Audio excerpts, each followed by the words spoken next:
হুজুরকে আমি প্রণাম এবং সালাম জানাই। সামনে যে মাজার আছে আমার শতকোটি সালাম জানাই। আজকে উরুসের দিন, সুন্দর একটা পরিবেশ, সব মানুষ এখানে ছুটে আসে, কি হিন্দু কি মুসলিম সব জাতির মানুষ এখানে আসে, তার মনের কথা বলতে আসে।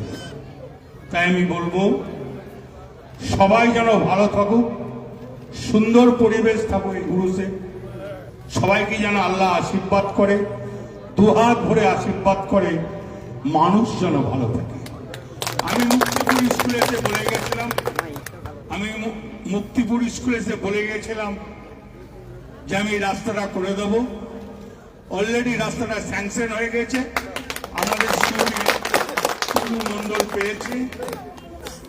হুজুর সাহেব আমাকে দুটো কথা বললেন, ডিস্কোকে আমি ডেকে জিজ্ঞেস করলাম, দুটোই সাকসেসফুল যাতে হয় আমি ডিস্কোকে বলে ব্যবস্থা করে দেবো।